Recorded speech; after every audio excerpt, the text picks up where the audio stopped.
ஆமேன். என்ன தேவைப்படுகிறே, இன்றைக்கும் இயேசு வாழ்றார் ஜெபத்தில் வருகிறார் தீர்க்கதரிசன வசனத்தையும் வார்த்தைகளை கேட்க வந்திருக்கிற தேவப்பிள்ளைகள், ஆமேன். ஒவ்வொருவரை வாழ்த்துகிறேன், வரவேற்கிறேன். கர்த்தர் உங்களை ஆசீர்வதிப்பதாக. ஆமேன். அல்லேலூயா. தேவப்பிள்ளைகளே, நேற்றைக்கு நான் உங்களுக்கு நியாயத்தீர்ப்பை குறித்த தொடர் பிரசங்கத்தில் பழைய ஏற்பாட்டின் ஆரம்பத்தில் ஆதாம் ஏவாளை குறித்து ஒரு வசனத்தை பார்த்தேன். ஒருக்காக கூட வாசித்து அது குழப்பலான்னு பார்க்க.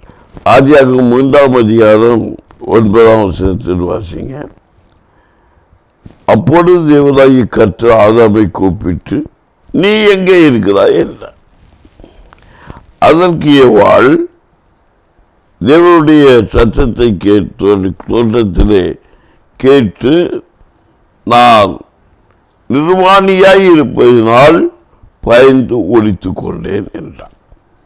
அப்பொழுது அவர், நீ நிர்வாணி என்று எனக்கு அறிவித்தவன் யார்? உனக்கு அறிவித்தவன் யார்? ஓ, புசிக்க வேண்டாம் என்று சொன்ன நான் உனக்கு விளக்கில விருட்சத்தின் கனியை புசித்தாயோ என்றார். அதற்காதாம், என்னிடத்தில் இருக்கும்படி தேவரீர் தந்த ஸ்திரீயானவள் விருட்சத்தின் கனி எனக்கு கொடுத்தால் நான் புசித்தேன் என்றார். அப்பொழுது தேவனாகிய கர்த்தர் ஸ்திரீயை நோக்கி, நீ இப்படி செய்தது என்ன என்று ஸ்திரீயானவளை கேட்டார். ஸ்திரீயானவள், சர்ப்பம் என்னை வஞ்சித்தது, நான் புசித்தேன். அப்பொழுது தேவனாகிய கர்த்தர் சர்ப்பத்தை பார்த்து, நீ இப்படி செய்தது என்ன என்றார். ஆமென். ஸ்திரீயானவள், சர்ப்பம் என்னை வஞ்சித்தது, நான் புசித்தேன் என்றால், அப்பொழுது தேவனாகிய கர்த்தர் சர்ப்பத்தை பார்த்து, நீ இதை செய்தபடியால் சகல காட்டு மிருகங்களிலும் சகல நாட்டு மிருகங்களிலும் சபிக்கப்பட்டிருப்பாய். நீ உன் வயிற்றினால் நகர்ந்து உயிரோடு இருக்கும் நாளெல்லாம் தாபத்தை தான் தின்பாய். ஆமேன். எல்லா பஞ்சகம் மண்ணைதான் திம்பாய் அப்படின்னு சொல்றார். அல்லேலூயா. அதுக்கு மட்டும் இல்லை, 15ஆம் வருஷத்தை வாசிப்பீங்கன்னா, உனக்கு உன் ஸ்திரீக்கும் உன் வித்துக்கும் அவள் வித்துக்கும் பகையை உண்டாக்குவேன். அவர் உன் தலையை நசுக்குவார், நீ அவர் குதிகாலை நசுக்குவாய் என்றார். அவர் ஸ்திரியை நோக்கி, நீ கற்பதியாய் இருக்கும்போது உன் வேதனை மிகவும் பெருக பண்ணுவேன், வேதனையோடு பிள்ளை பெறுவாய். உன் ஆசை உன் புருஷனை பற்றி இருக்கும், அவன் உன்னை ஆண்டு கொள்வான் என்றார். பின்பு அவர் ஆதாமை நோக்கி, நீ உன் மனைவியின் வார்த்தைக்கு செவி கொடுத்த புசிக்க வேண்டாம் என்று நான் உனக்கு விளக்கின விருட்சத்தின் கனியை புசித்தபடியினாலே பூமி உன் நிமித்தம் சபிக்கப்பட்டிருக்கும், நீ உயிரோடு இருக்கும் நாளெல்லாம் பட்சத்தோடு அதனை வந்த மேன்மையான காரியம் இத்தனை வசனத்து கூட இருக்கிறது. அல்லேலூயா. அல்லேலூயா. 9-17 வரைக்கும் உங்களுக்கு காட்டியிருக்கிறேன். இது முதல்ல போவோம். தேவனை கற்ற ஆதாமை கூப்பிட்டார். முதல்ல ஆதாமை தான் கூப்பிடுறாரு. ஏன்னா ஆதாமுக்கு தான் அதிகாரம். ஒரு வீட்டுக்கு தலைவன் புருஷன்தான், ஸ்திரீக்கு தலைவன் புருஷன்தான். அந்த ஸ்திரீக்கு தலைவன் புருஷனாக இல்லாமல் இருந்தால் அந்த குடும்பம் சாபந்தான். அது என்னைக்கும் ஸ்திரீக்கு புருஷன் தலையாக இருக்கிறது போல சபைக்கு மணவாளன் தலையாக இருக்கிறான். ரட்சிப்பின் மணவான ஒரு போதகன் தலையாக இருக்கிறான். சபைக்கு ரட்சிப்பு மணவாளன் ஆகிய ஒரு போதகர் தலையாக இருக்கு சபைக்கு யார்? கிறிஸ்து தலையாக இருக்கிறார். அதான் உண்மை. கிறிஸ்துவுக்கு பிதாவாகிய தேவன் தலையாக இருக்கிறார் அப்படின்னு. அப்போ அதே கேட்குறாங்க, அந்த பிதாவாகிய தேவன் யார்? அதான் அதே கேட்குற ஒரு கேள்வி. ஆண்டவர் சொன்ன வார்த்தையை நல்லா கேள்வி கேட்டே தன் வாழ்க்கையை நஷ்டப்பட்டு விடக்கூடாது. இயேசு போதிக்கும்போது சொன்னார், என்னை கண்டவன் பிதாவை கண்டார். கண்ணை எடுத்து அவருக்கு நெத்தினார். ஆனா வசனத்தை மதிக்காதவன் இந்த கேள்வியெல்லாம் கேட்கலாம். இயேசு பிதாவே அப்படின்னு சொல்லியிருக்காரு இல்லையா அப்படின்னு. ஆமென். அதே தெய்வம் சொல்லி, என்னை கண்டவன் என்னுடைய சாயல்படி. ஆதாமை படைச்சது கர்த்தருடைய சாயல்படி கர்த்தர் படைத்திருக்கிறார். அப்ப இயேசு என்னை கண்டவன் கர்த்தரை கண்டான். அவருடைய சாயல் யார்கிட்ட? இயேசுகிட்ட இருக்கு. கிறிஸ்துடைய சாயல் அவரை பின்பற்றுகிற தேவ ஊழியக்காரர்கிட்ட இருக்கு. தேவ ஊழியக்காரருடைய சாயல் அந்த சபையை நடத்துகிற அந்த போதகருக்கு விசுவாசிகிட்ட இருக்கு. அப்ப இது ஒரே சரம். பிதாவாகிய தேவன் யாருக்குள்ள இருக்காரு? அவரை குமாரனுக்குள்ள இருக்கிறார். மாம்சமான எல்லா மனுஷனுக்கும் பிதாவாகிய தேவன் தெய்வம். அவர் தான் இயேசு கிறிஸ்துவும் கூட. என்னை கண்டவன் பிதாவை கண்டான். அவருடைய சாயல் இவருக்குள்ள கேள்வி மேல கேள்வி கேட்டு நாசமாயிட்டு மோசம் போயிட்டே இருக்கிறாங்க. அதுக்கு நாங்க பிதாவை என்னென்னமோ கேள்வி கேட்டு தன் வாழ்க்கையை நஷ்டப்பட்டு கொண்டிருக்கிறார். ஆவிக்குரிய ஜீவனை நஷ்டப்பட்டு கொண்டிருக்கிறார். எல்லா தெய்வம் ஒன்று அப்படிங்கிறாங்க. முதல்ல சொன்ன வார்த்தை மீண்டும் வருது, எல்லா தெய்வம் ஒன்று ஆகாது. இயேசுதான் மெய்யான தெய்வம். அந்த வழிகாட்டுதல், வழி நடத்தல். ஆமே. நியாய தீர்ப்பினால சரியான வழி நடத்தல், அதான் நியாய தீர்ப்பு.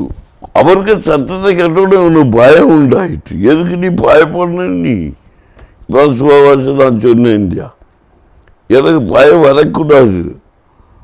நீதிமான் துச்செய்தியை கேட்டாலும் கலங்காக இருக்கிறார். நீதிமானா இருந்தால் நீ கலங்கும். உன்னுடைய வார்த்தை கீழ்படியாம இருந்தா கால தூச உதறிட்டு வா, கீழ்படிச்ச கேளு, அவ்வளவுதான். போ, ரட்சிப்புல நடத்து. வசனத்தை பார்க்க அதை கொஞ்சம் கஷ்டப்பட வேண்டியது இருக்கும். பயப்படாத, கர்த்தர் நடத்துவா. அந்த வார்த்தை. அவர் இரக்கம் உள்ளவனுக்கு இரக்கம் உள்ளவன்னா ஒருக்க மன்னிக்கிறவன், இரக்கம் எல்லாம் மன்னிக்காதவன். எப்ப நான் சரி தவறாக மன்னிச்சுக்கப்பா, சரி மன்னிச்சுட்டேன்னா நீ அடுத்த வழியை பின்தொடரணும். அதான் மன்னிச்சதுக்கு அர்த்தம். மன்னிக்காதவன் இரக்கம் இல்லாதவன். ஆமீன். அதான் இயேசு ஓமையில அநேக ஓமைகளை சொன்னார். கடன்பட்டவனுக்கு ஓமையை கூட அவர் சொன்ன காரணம் இதுதான். அப்போ இந்த வழி அவரு உடனே மனுஷனாயாச்சு. அதாமே நீ எங்கே இருக்கிற மக்களே அப்படிங்கிறாரு.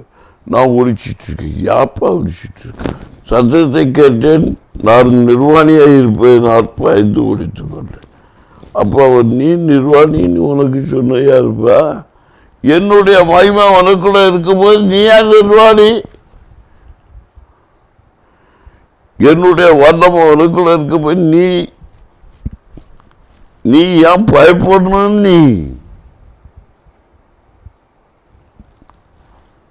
வல்லம கர்த்தருடையது. வல்லம் கர்த்தருடையது. வல்லம் தான் வல்லமை. என்னட்டு ஒரு பிசாசு டைரக்டா நேரடியாக ஒரு சாயலில் வெளிப்பட்டு பேசணும்.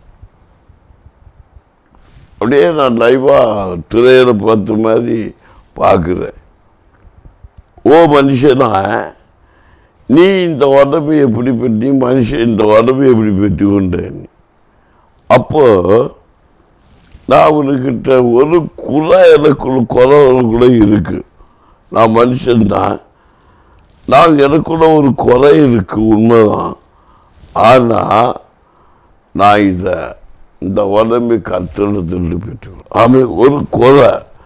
அதுதான் இந்த வசனத்தை என்ன மேற்கோள் காட்டு. இந்த குறை ஒன்றும் ஆதாம் ஏவாளிலிருந்து வந்தது. சர்ப்பம் என்ன வஞ்சித்தது. இந்த ஒரு குறையும் தான் இந்த சுவாயிட்ட உண்டு. உண்மைதான், நான் இல்லைன்னு சொல்ல மாட்டேன். சர்ப்பம் என்னாலே குறிப்பாக ஸ்திரீகளை தான் குறிக்கும். எச்சரிக்கையாற்றுங்க. அப்போ அந்த பிசாசு ஒன்றை சொல்கிறான், இது மனுஷனுக்கு கிடைக்கக்கூடாத வல்லமை உனக்கு கிடைச்சிருக்கு, இது எப்படி கிடைச்சிருந்தா அவன்கிட்ட கேள்வி கேட்டான். நான் சொன்னேன், அது கர்த்தரை கொடுத்த கிஃப்ட். ஆண்டவர் எனக்கிட்ட ஒரு 3 ஊழியக்காரங்க, அதாவது தூதன் வந்து தலையில முள்முடி அப்படியே தரிசனத்தில் சுற்றி வச்சுக்கிட்டு ஒரு கோரை வச்சு ஒட்டாடி அப்படின்னு விட்டேன். சொப்பன தரிசனம், அது ஒரு ஊழியக்காரர் வெளிப்படுத்தி கொடுத்தார். நீ தேவனுடைய சாயலை பெற்ற ஊழியக்காரன் இப்படி நிறைய காரியம். எதுக்கு அப்போ இன்னைக்கு நிறைய பயப்படணும்? நான் தானே சொன்னேன், நியாய தீர்ப்பு அது கொடிய நாள். அதான் பாட்டு பண்ண பாடு, நியாய தீர்ப்பு கொடிய நாள், முகதாட்சணை இல்லாத நியாய தீர்ப்பு, ஜட்ஜ்மெண்ட். நோவா காலத்தில் பார்த்தீங்கன்னா எப்படி நியாயத்தாரு? நோவா தாத்தா சொல்லிட்டே இருந்தார், பேடை கட்டிட்டு, வாருங்கள் வாருங்கள், பரவராஜ் சமயமாக இருக்கிறது, வாருங்கள் வாருங்கள். நோவா காலத்தில் இந்த காலம் வரைக்கும் நாங்களும் வாருங்கள் வாருங்கள் நான் சொல்லிட்டேன். டைரக்டா நியாய தீர்ப்பு நாள் ஏப்ரல் 1 தொடங்கியாச்சு. இனி நியாய தீர்ப்பின் ஒன்று இருக்குதுன்னு பாலிட்டிக்கா வாய்தாச்சு விடுவார். நியாய தீர்க்கப்பட்டாக தொடங்கிவிட்டது, நியாய தீர்ப்பினால் தொடங்கிவிட்டது. அவன் செய்த கிழைக்கு தக்கான வரும். மன்னிக்கிறவனுக்கு மன்னிப்பு உண்டு, மன்னிக்காதவனுக்கு மன்னிப்பே கிடையாது. கண்டிப்பா அது இரக்கமுள்ளவனுக்கு இரக்கமுள்ள நியாய தீர்ப்பு, இரக்கம் இல்லாதவனுக்கு இரக்கம் இல்லாத. நான் இரக்கம் உள்ளவன், எனக்கு இரக்கம் உள்ள தீர்ப்பு. நீங்க இரக்கம் உள்ளவராக இருக்கிறீங்களா? செத்தாலும் சரி நான் என்ன செய்வேன், நான் இவனோட பேச மாட்டேன், அவ்வளவுதான். அப்போ நீ செத்தே போ, அவள்கிட்ட நீ பேசாம இருந்தா அப்போ நீ செத்து போ. உனக்கு வார்த்தை, வாயின் வார்த்தை ஒன்று நீ ஏந்திக்குது. சரி சொல்லுவான், நான் செத்தாலும் பேச மாட்டேன். பார்த்து எனக்கு உடனே அப்படியே தலையை அப்படியே வெட்டுவேன். ஏன்னா அவனுக்கு எஞ்ச மாதிரி படிச்சோடணும், இல்லைன்னா வரமாட்டாங்க. அதோட பார்த்துட்டேன். அவங்க பிடிச்ச மாதிரி புருஷனம் பண்ணும். ஏன்னா பைபிளோட குடிக்க செத்தாலும் பேச மாட்டேன். பார்த்து நீங்கள் என்ன சொல்றீங்க? அந்த வருஷம் என்ன பேசி பேசணும் தெரியுமா? அப்போ நீ செத்து போ, நீ பேசாமல் இருந்தா. நீ சொன்ன வார்த்தையை தான் திருதான் சொல்லித்தரேன். நீ பேசாம இருந்தா செத்துதான் பைபிள் சொல்லுது. அப்புறம் கர்த்தருடைய பக்தி எப்படி வாழ முடியும்? கர்த்தருடைய விசுவாசம் எப்படி இருக்க முடியும்? இந்த வார்த்தையை பேசிக்கிட்டு நான் செத்தாலும் பரவாயில்ல. அப்போ நீ செத்தே போ. அடுத்த நீ வியாதி வரும்போது சுகத்தை நீ தானே சொல்லிட்டு நான் செத்து போறேன். அவன்கிட்ட பேச ஒப்புரவாகு. உன் விண்ணப்ப கேட்க பண்ணா ஹலோ, கர்த்தருடைய பந்தியில் இருக்கிற ஒரு சகோதரத்துக்கு குறை இல்லைன்னா, குறை உண்டென்றால் உன் காரியம் வெளியே நிறுத்தாது.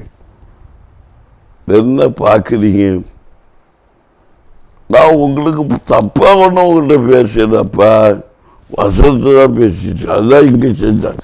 இப்போ பயப்படுற நீ தைரியமாக நன்மை செய்தவங்க மேன்மை இல்லையா காயின்கிட்ட.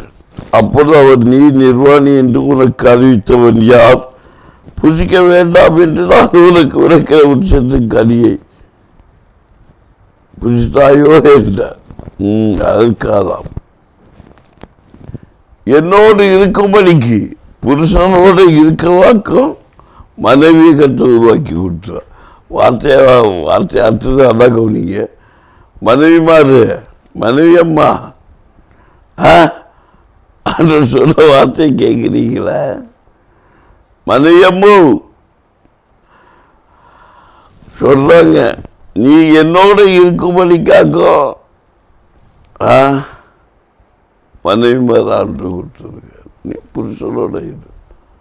நீ வெளியே போனா சர்ப்பம் வஞ்சித்தது. நீ ஆண்டோரோட இருக்க போல ஆண்டோரோட இரு, வஞ்சிக்க முடியாது. நீர் என்னோடு இருக்கும்படி கொடுத்துவ ஆதாம வீட்டுக்கு வெளியே புரிஞ்சு போய் நிற்கப்பா பாம்பு அப்படி இப்படி வந்து வஞ்சிட்டு. இன்னும் அநேக என்னுடைய ஊழியத்தை லைவ் நடந்து போயிட்டு என்னை எவ்வளோ நேசித்தவங்க என்னோடு பேசின காரியம் எனக்கு தெரியும். பார்த்து நீங்கள் என்ன சொன்னாலும் கேட்க மாட்டாங்க. பெற்ற புள்ள சொல்லுது, எங்கள் அம்மா அப்பா பார்த்து நீங்கள் என்ன சொன்னாலும் கேட்க மாட்டாங்க.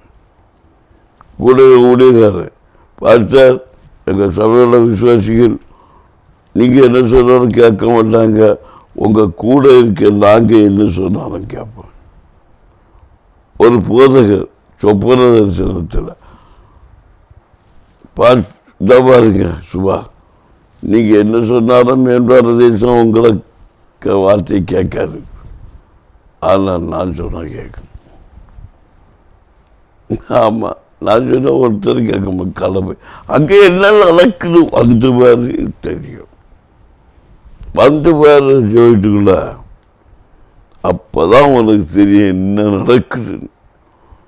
எத்தனை பேர் ரசிக்கப்படுறாங்க, எத்தனை பேர் குற்றம் கண்டுபிடிக்கிறாங்க, எத்தனை பேர் போகிறாங்க வெளியே இருந்துட்டு கேட்குறாங்க என்கிட்ட. அவர் நல்லா பிரசங்கம் பண்ணி உங்கள் சமையல் தேய்க்க போனார்.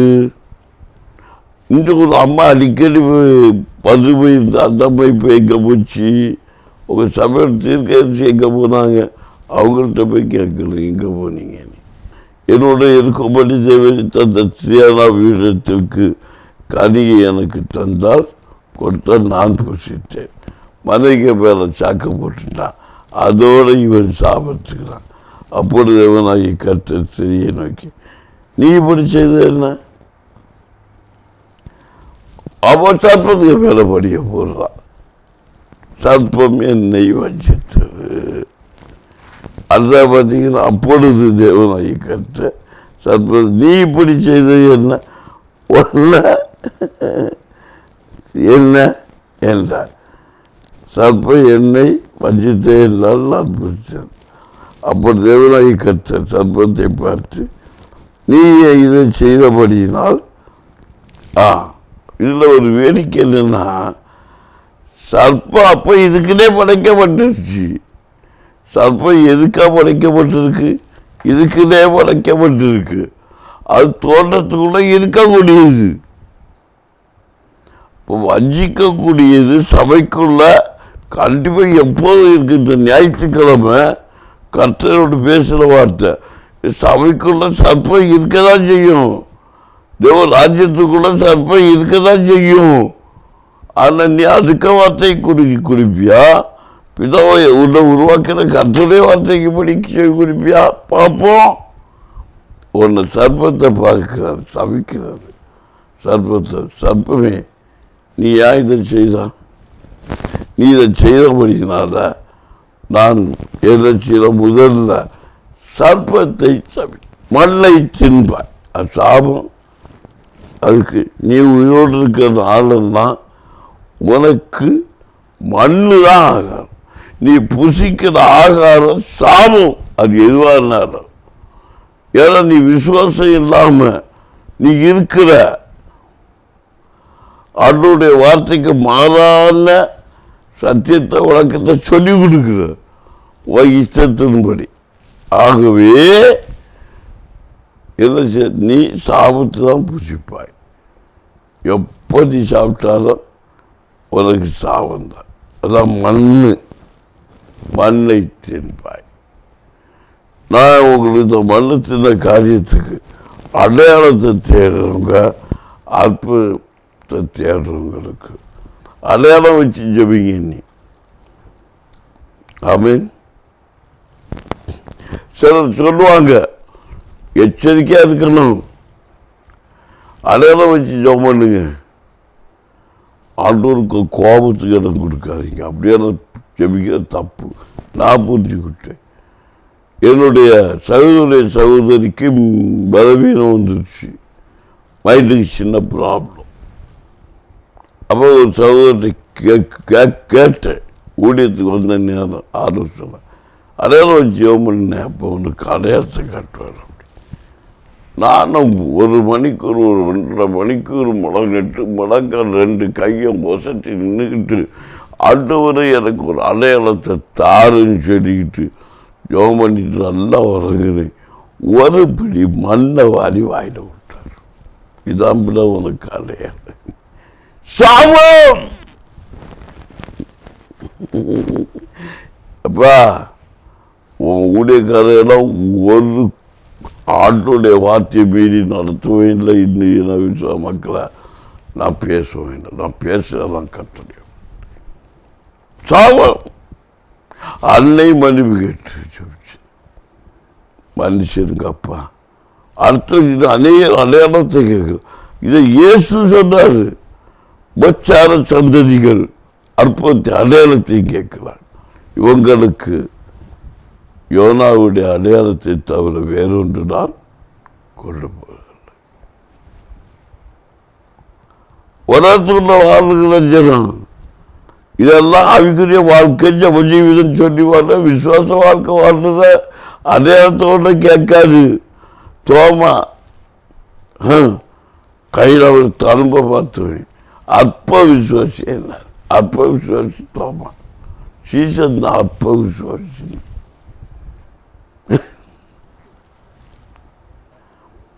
தோமாவே நீ கண்டு விசுவாசித்தனால காணாமல் விசுவாசிக்கிறவன் பார்க்குவான்.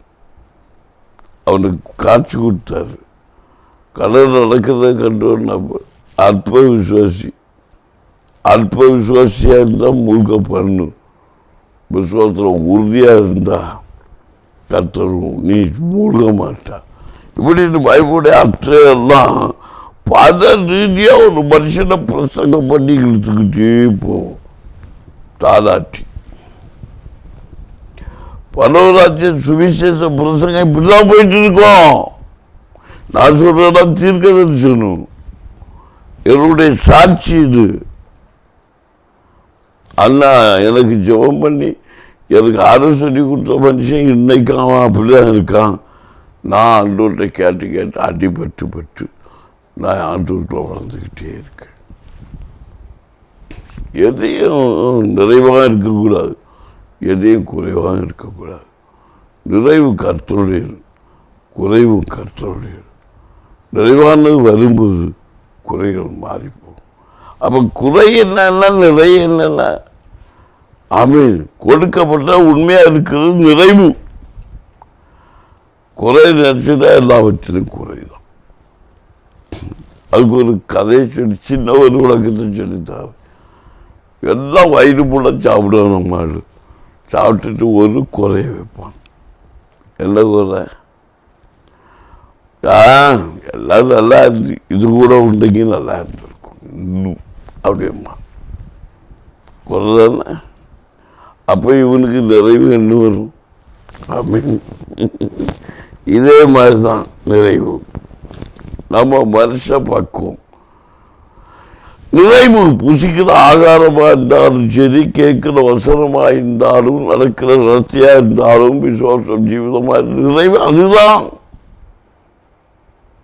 கேட்கிற வார்த்தைகள், பிரசங்கங்கள், செய்திகள், வசனங்கள், தியானங்கள், நடத்துகிற விசுவாசிக்கிறதா நிறைவு. ஆமேன் என்று வழக்கத்தை சொல்றேன். பயப்படாதீங்க, கர்த்தருக்கு செய்வார். ஆமேன். ஞாயிற்றுப்பினால் பயப்படக்கூடாது. அது கொடிய நாள், பயப்படக்கூடாது. ஆமேன். கலங்காதிருங்கள். எப்படி? கலங்காதிருங்கள் என்று சொல்லி கர்த்தருடைய வார்த்தையின்படி இனி ஞாயிற்றுப்பினால் நெருங்குன்னு சொல்லிட்டு இருக்காங்க. நடந்துக்கிட்டு இருக்கு. எல்லா கண்ணுடைய கண்ணும் காணும்.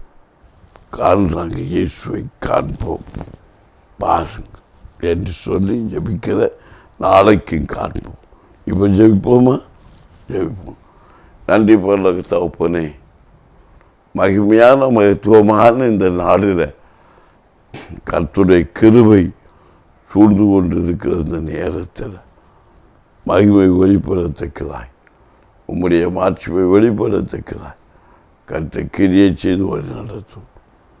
உண்மையிலேயே வாழ்கிறீர் என்பதை அநேக ஜனங்கள் கண்டுகொள்ளத்தக்கதாய் கர்த்தர் இயேசு நாம் மட்டுமே வரட்டும். இறக்கஞ்சி நன்மை கருவு பிள்ளைகளை சூழ்ந்து கொண்டு வழிநடத்தி செல்ல பண்ணியிருக்கு. கேட்ட வசனங்கள் வார்த்தைகள் உங்களுக்கு பிரயோஜனமாகி இருக்கிறது. உம்முடைய சித்தமில்லாத வார்த்தைகள் வசனத்தில் அனைத்திலும் வராண்டும் ஆதரவான மகிமையான கிருபையான உண்மையான வார்த்தைகள் கேட்டு உறுதிப்பட நியாயத்தீர்ப்பின் நாளில் இப்போ நியாயத்தீர்ப்பின் நாள் நடந்து கொண்டு இருக்கிறது. தீர்ப்பு மகிமையாக இருக்க, முடிவு நன்மையாக இருக்க, ஆசுவமாக இருக்க கற்றுக்கிறிச்சு. நல்ல பிதாவே, ஆமாம். என்னது அப்படிங்கிற நாளைக்கு வாங்க. கர்த்தருடைய வசனம் உங்களுக்கு என்ன பதிக்கிறதோ, இந்த நியாயத்தீர்ப்பின் நாள் நடந்து கொண்டு இருக்கிறது. அந்த நேரத்தில் கர்த்தர் உங்களை நீதியோடு நியாயத்திற்கும்படிக்கு அந்த இறக்கத்தை உங்களுக்கு கொடுப்பாராக. ஆமென்.